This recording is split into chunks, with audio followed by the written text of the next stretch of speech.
بسم الله الرحمن الرحيم. Assalamu alaikum wa rahmatullahi wa barakatuh. Since September 2019, the Islamic Education Trust Human Welfare Department has positively touched over 6,500 lives through its intervention program, the food aid program, the financial aid program, Qurbani meat distribution during Eid al-Adha, Widows Empowerment Program, the Orphan Care Program, and the Tree Planting Program. For this good work to continue and be sustained, we need your continuous support. Jazakumullahu khairan as we look forward to your generous donation. Wassalamu alaikum wa rahmatullahi wa barakatuh.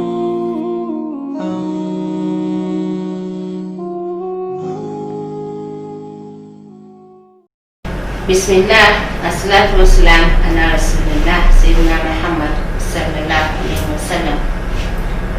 Assalamu alaikum viewers wa rahmatullahi wa barakatuh.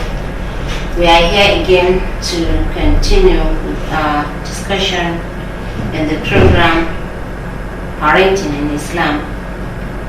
Today we are going to concentrate on the issue of rape. Just as we are struggling with the pandemic, with the coronavirus pandemic, rape in Nigeria is also rising to the level of pandemic. It is a very disturbing issue that affects the family. So today we are going to look at rape in Islam. And as usual, my guest is Hajja Maryam Suleiman.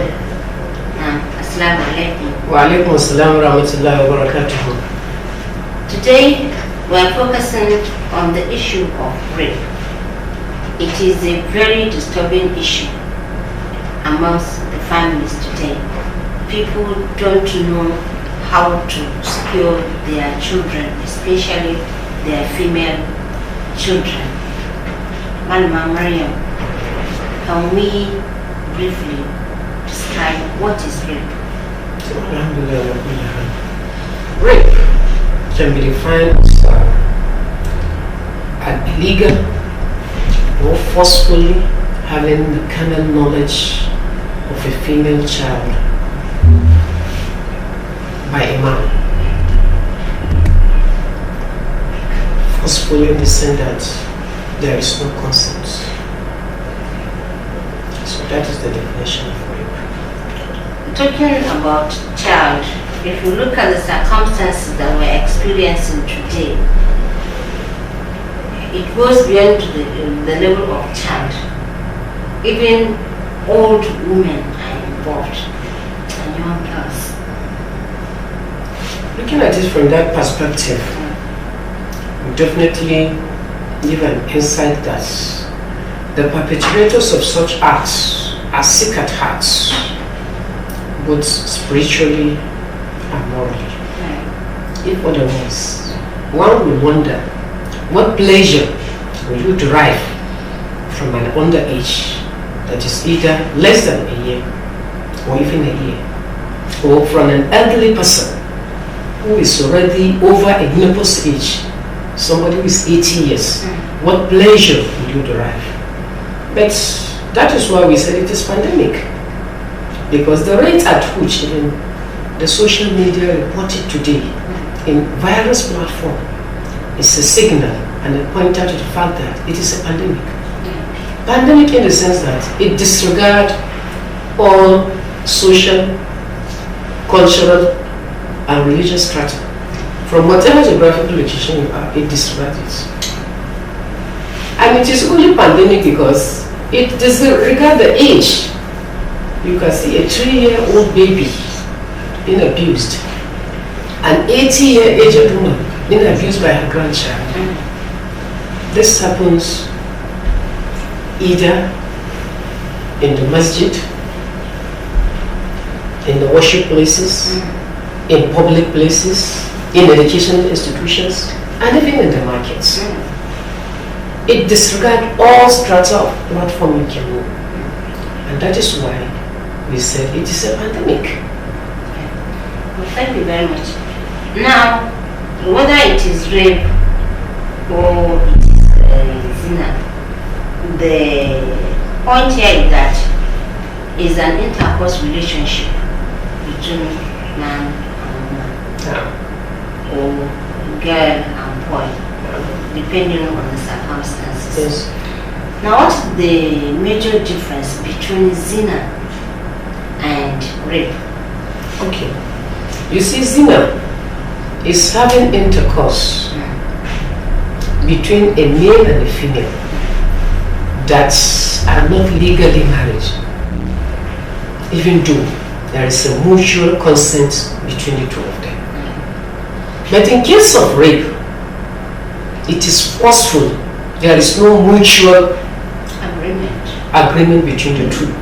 So this is the difference between rape and zina. What in the case of zina, both face the consequences of the rights of zina. In the case of rape, only the perpetrator, who is the man, suffers the consequences by Allah subhanahu wa ta'ala. Because in the case of rape, religion and Sharia is very sympathetic to the victim, that is the woman. Actually, that was going to be my next question, because we as Muslims already know what is the punishment for zina. And zina, rape, it all involves, meeting of man and woman illegally. So I was actually going to ask that if zina has a specified punishment, Exactly. what is the specified punishment in the case of rape, which you have started mentioning? In the case of rape, it is the actor that faces the consequences that is being punished. And the punishment for the actor is equally the same punishment for the zina.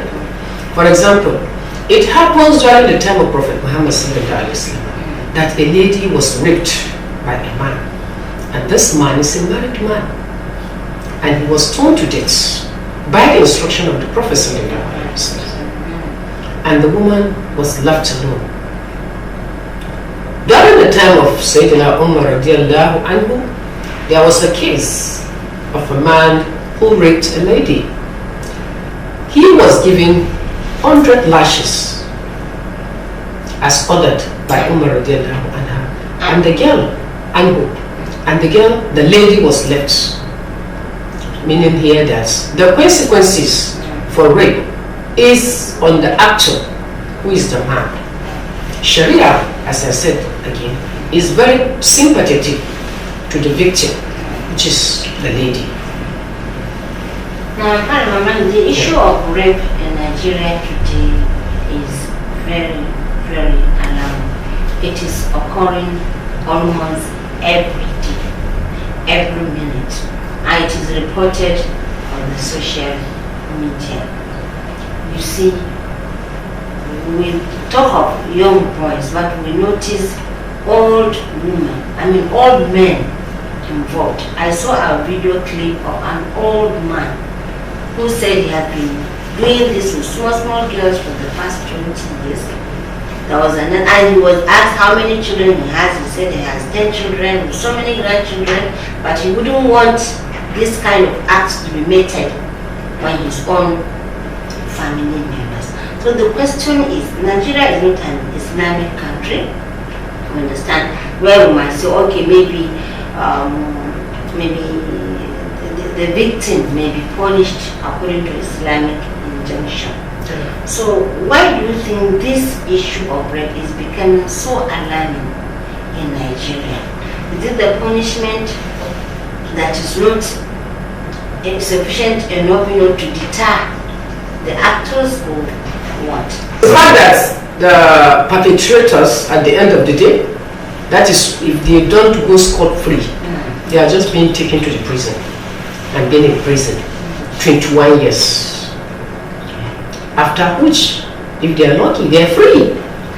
And even before 21 years, it is bailable. They can come out and be free in the society.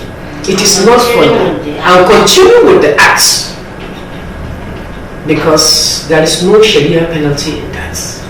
But the alarming and the sympathetic issue about it is the fact that it will still continue, because it is going to become a vicious cycle. Because from the Islam point of view, if you cheat on anybody, Allah subhanahu wa ta'ala will allow somebody to cheat on you. Kama tudini to die. So that is why there should be a deterrent to it, so that others will see and stop that act. Otherwise, it will continue. Now, if I might ask, that we have already mentioned, Nigeria is not an Islamic nation where Sharia punishments or Sharia laws are implemented. Now, what is the injunction of the Sharia on a Muslim that is caught on this act? If a Muslim is caught on this act red-handed, there are precautions. As I explained earlier, if he's a married man and he was investigated, he has wife or even wives, and he has consummated the wives, Sharia said he should be stoned to death. He should be stoned to death. But if he's not a married man, Sharia said he should be given lashes. Now, we have a issue of what they call them, Amnesty International. Amnesty International, human rights. Human rights activists. Exactly. International human rights activists. Exactly. There are situations whereby, when serious punishments are meted on somebody, these people will now come and start talking about human rights, his rights are being abused, things like that. Now, what is the relationship between this issue of human rights and then punishing somebody who is caught in the act of rape? Well, we have said from the beginning, the bottom line is that because Nigeria is not an Islamic country, one. Secondly, Nigeria is a signatory to human rights activists. So that is why whenever we have issues like this, they come up. But one important thing, the human rights fail to understand.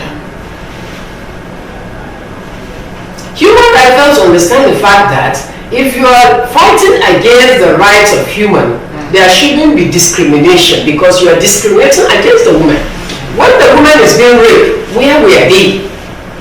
It is when the Sharia want to take its course on the actor who is the rapist, then they shout that don't kill him.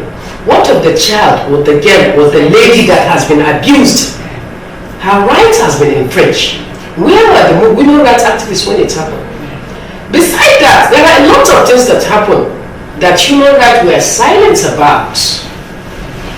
Well, if you're just tuning in, the program is Parenting in Islam, and the critical issue we are talking about in this episode is issue of rape.